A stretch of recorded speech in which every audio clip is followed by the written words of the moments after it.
no compromise. உங்க சைடுலயும் எங்க சைடுலயும். It's a GT promise. GT Holidays, South India's #1. ரொம்ப சந்தோஷமாக வரேன். நாங்கள் வேலையை லீவ் போட்டு வரேன். நான் மாதம் 700 ரூபாய் சம்பளம் ஒரு நாள் எனக்கு தளபதி பார்க்க அங்கே ஓடி வரேன். நான் புரியுதா? அங்கே டிஎம்கே அங்கெல்லாம் விட்டு ஓடி ஸ்பீடாக டிராஃபிக்கில் இங்கே வரேன். நான் புரியுதாண்ணா? அவ்வளோ அவரமாக ஓடி வரேன். வீட்டுக்கு வேலைக்கு போகிறேன்னு சொல்லிட்டு இங்கே ஓடி வரேன். நான் புரியுதா? அவர் பார்க்கணுன்னு கரூர்லேயே அவ்வளோ பிரச்சனை. அது இந்த பிரச்சனை இல்லாமல் நிம்மதியாக சந்தோஷமாக போகணும் விஜய். புரியுதா? எங்கள் ஏகப்பட்ட பிரச்சனை போட்டி பண்ணுறாங்க. அங்கே இப்போ அங்கே விஜய் அவங்க பிரச்சனை பண்ணுறாங்கன்னா இங்கே வந்து பிரச்சனை கூட்டணி ஒன்றா சேர்க்குறாங்க. புரியுதா? இங்கே வரக்கூடாது பிரச்சனை பண்ணுறாங்க. புரியுதா? சென்னை வருதுனால பெரும்பூர் அவங்க தொகுதியில் ஸ்டாலின் தொகுதியில் அது அதனால் ஃபிட்டாக போடுறாங்க ரொம்ப. அதனால தான் அவங்க பிரச்சனை போயிடுது. புரியுதா? விஜய் எந்த பிரச்சனை இல்லாமல் நிம்மதியாக போனால் நல்லாயிருக்கும். புரியுதா? அந்த டைம் கரெக்டாக ஒரு ஈஸியாக இருக்கும். இது வந்து வேணுண்டு பண்ணுறது. புரியுதா ப்ரோ? இது வேணுண்டு வரக்கூடாது, இந்த பிரச்சனை வரக்கூடாது, கூட்டம் சேரக்கூடாது, அப்படியே மறைஞ்சிடணும். அதேமாதிரி ஜனநாயகம் படம் எப்படி வந்துச்சு நடுவில் அதேமாரி என்ன மறைச்சாங்க படத்தை. அப்படியே படத்தை வராது பண்ணிட்டாங்களா? இப்போ வந்து இதுவாக வர போகுது. புரியுதா? நல்லா பிரச்சனை பண்ணி வராங்க அந்தமாரி. இப்போ கோட்டையா சரியான பேட்டை அவங்க. புரியுதா? அவங்க வேறு அங்கே தான் கோட்டையை இப்போ இவங்க கோட்டையை பார்த்து வேறு அவங்க பயப்படணும். இப்போ நல்லா இவ்வளோ கூட பார்த்து அவங்க பயப்படணும். புரியுதா? விஜய் தைரியமாக வராருன்னா அவங்க ஒரு ஆள் நின்று தைரியமாக இங்கே வராரு. புரியுதா பிரதர்? அதான் பிரதர். நம்ம தான் பிரதர் எப்பயுமே. அவங்களாம் நம்மளுக்கு கீழே தான். புரியுதா? அதெல்லாம் பைட கூட தைரியமாக வராருன்னா பார்த்துக்கோ. அதேமாதிரி அவங்கள போக சொல்ல முடிஞ்சா அவங்கள அவர் தைரியமாக சென்னை வரல. அவர் தைரியம் தான் சார் வராரு. புரியா? ஒன்றியாக நிற்கிறார் தனியாக கூட்டின்னு அவங்க அவ்வளோ பேர் நிற்கிறாங்க இப்போ டிஎம்கேக்கு. புரியுதா? தனியாக சோழவாக நிற்கிறார். இப்போ அவர் ஜெயிச்சாருன்னா அவங்களுக்கு தான் நெக்ஸ்ட்டு அசிங்கம் அவங்களுக்கு. புரியுதா? தான் பிரதர். இப்போ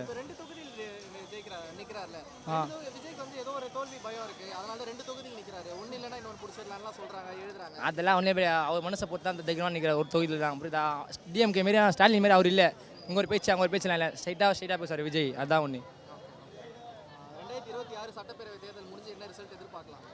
நம்ம தான் பிரதர் ஜெயிப்போமே. நம்ம தான் பொண்ணுங்க இவ்வளோ ஃபேன்ஸ் இருக்குன்னா தளபதி இவ்வளோ ஃபேன்ஸ் இருப்பாங்க பாருங்க. ஜென்ஸு லேடிஸ்லாம் பார்த்துங்க. பொண்ணுங்க அவ்வளோ ஆரமாக ஓடி வருதுங்க காலேஜை விட்டு. இப்போ ஊரப்பட்ட பொண்ணுங்க தான் இப்போ இருக்குமே இங்கே. புரியுதா? ஜென்ஸு கூட இருக்க மாட்டாங்க. பொண்ணுங்க அவ்வளோ ஃபேன்ஸ் உயிரே விடுங்க. இப்போ இதுதான் பிரதர். இப்போ ரொம்ப சந்தோஷம் எங்களுக்குலாம். விஜய் பெரம்பூர் தொகுதியில் நிற்கிறது ரொம்ப சந்தோஷம். நாங்களாம் விஜயோட முதல் படத்துலேருந்து ஃபஸ்ட்டு படம் நாளைய தீர்ப்புலேருந்து பார்த்துட்ருக்குறோம். ஆனால் நாங்கள் இது எதிர்பார்க்கல. ஆனால் வருவாருன்னு நாங்கள் எதிர்பார்க்கல. ஆனால் வந்துட்டார், சொன்னதை செஞ்சிட்டாரு. மற்றவங்கள மாதிரி சொன்னதை செய்யாமல் நம்ம வச்சு கழுத்தா இருக்காமல் சொன்னதை செஞ்சிட்டாரு. எங்களுக்குலாம் ரொம்ப ரொம்ப சந்தோஷம். அவர் ஜெயிக்கிறாரோ இல்லையோ ஆனால் வந்து நின்றுட்டார், சொன்ன வார்த்தை காப்பாற்றிட்டார். எங்களுக்கு ரொம்ப சந்தோஷம். அது ரொம்ப இன்னும் சந்தோஷம், பயங்கர சந்தோஷம் எங்களுக்கெல்லாம்.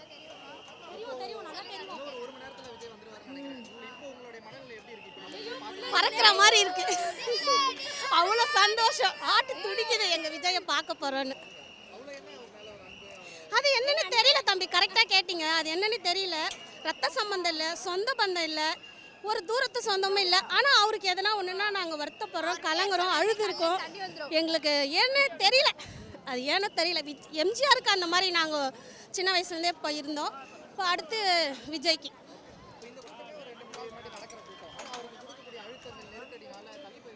ஆமாம், அது சொல்கிறாங்க. அதை பற்றி நமக்கு தெரியாது.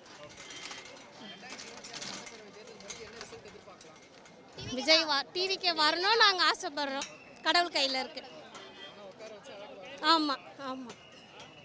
அதே மாதிரி அவரும் மக்கள் அவர் மேலே வச்சிருக்க நம்பிக்கையை அவரும் காப்பாற்றணும்.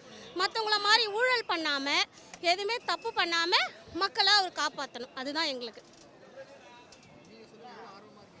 எனக்கு பாருங்க சொல்ல கூட தெரியல. எனக்கு அப்படியே கூஸ் பம்ப்ஸ் தான் வந்துன்னு இருக்கு. கூஸ் பம்ப்ஸ் வந்து எனக்கு கண்ணில் தண்ணி வந்துனே இருக்கு. அவரை பார்த்தா அழுதுறோம். நான் அப்படியே கத்தி அந்த மாதிரி இருக்கேன். நான் ரொம்ப ஒரே இதுவாக இருக்கேன்.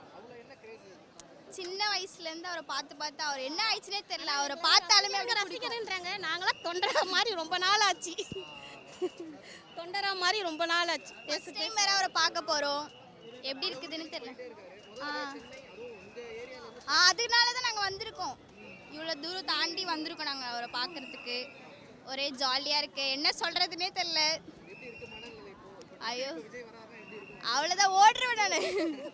அவர் எங்கே இருக்கிறாரு போதும், அவர் பார்த்து அப்படியே ஓடுறேன் நான். ஒரு மாதிரி கை காலெலாம் ஒதுருது. நான் அவர் எப்படி பார்க்க போகிறோம் அப்படி இருக்கு அப்படின்ற ஒரு மாதிரி நல்லா இருக்கு அந்த ஃபீல். அந்த மாதிரி இருக்கு. ஆமாண்ணா. நான் வராறாண்ணா. முதல் தடவையே தளபதி ஓட் பண்ணி அவரை சூஸ் பண்ணோம் சிஎம் எனக்கு வந்து சின்ன வயசுலேருந்தே தளபதி பிடிக்கும்னா இப்போ வந்து நான் யோசிச்சேன் வந்து ரசிகையாக பார்த்தோம் இப்போ சிஎம் பிளேஸில் வச்சு பார்க்குறோம் அவ்வளோதான் வித்தியாசம். இப்போ அந்த போன டைம் இப்போ நான் வந்து தளபதி வரலன்னா எப்படியும் முக ஸ்டாலின் போட்டுக்க மாட்டேன், ஏடிஎம் கேக்கு தான் போட்டிருப்பேன்.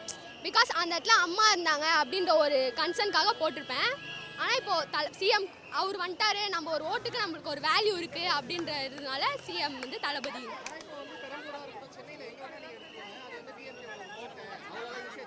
ஓட்டன்னா நான் 4 செங்கல்ல வச்சு தான் கட்டியிருப்பாங்க, இச்சா முடிஞ்சிச்சு அவ்வளோதான். அவர் எப்படி ரோட்ல ஓட்ட போடுறாரோ அந்த மாதிரி கோட்டையில ஓட்ட போட வேண்டியதான்.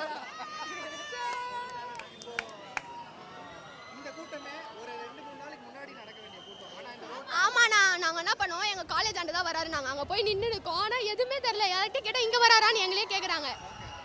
டிவிக்கே தானா இதுமாரி கண்ணெல்லாம் ஒரு ஸ்டோர் நான் எல்லாத்தையும் சேவ் பண்ணி வச்சிருக்கேன். நான் அப்படி ஸ்டோரி போடணும், தளபதி தான் வரணும் அப்படின்ற ஒரு இதுல அவ்வளோதான். அப்படியே கண்ணெல்லாம் தாரையாக தண்ணி நேற்று அவர் அந்த மாதிரி கேட்டதே ஒரு மாதிரி அப்படி இருந்ததுன்னா, நான் மனுஷன் பாடுறா எப்படி கேட்குறாரு அப்படின்ற மாதிரி.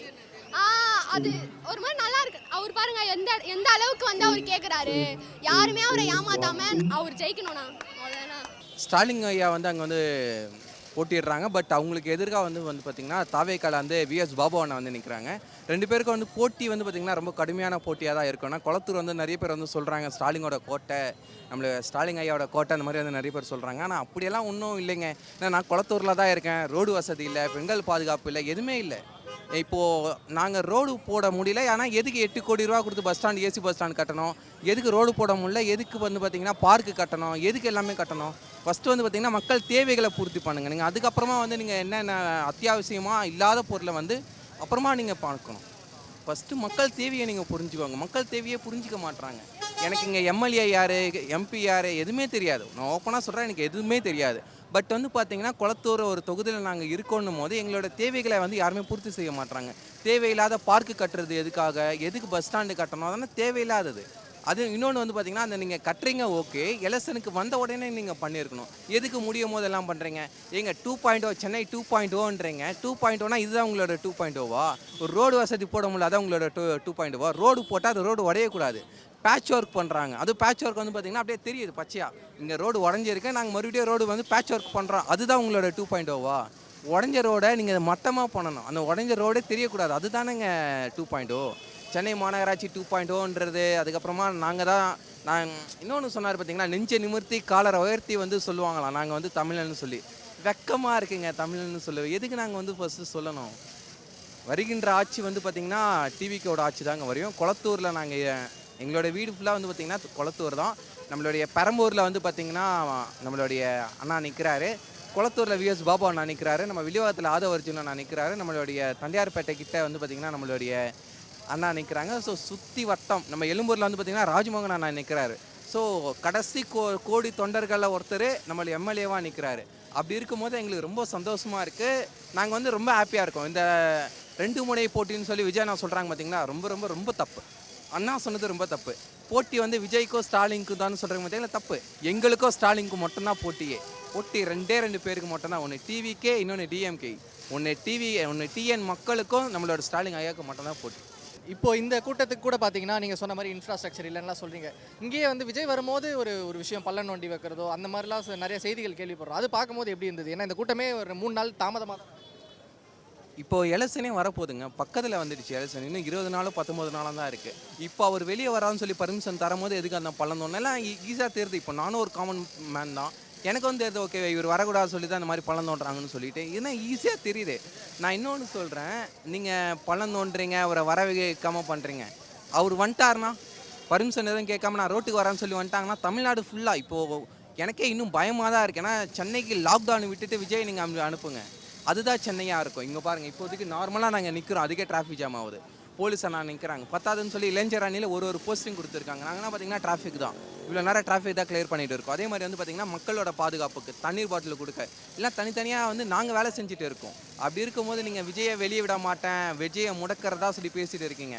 அவரை வந்து யாராலையும் முடக்க முடியாது. நம்மளுடைய ரூல்ஸுக்கெல்லாம் கட்டுப்பட்டு மட்டும்தான் அவர் வந்து இன்னமும் இருக்கார். நான் அதை தாண்டி நான் மக்களை பார்க்கணுன்னு முடிவெடுத்து தான் கண்டிப்பாக வருவார். மக்களை வந்து பார்த்து தீருவார். அப்போ சென்னை என்ன ஆகும்னு சொல்லி.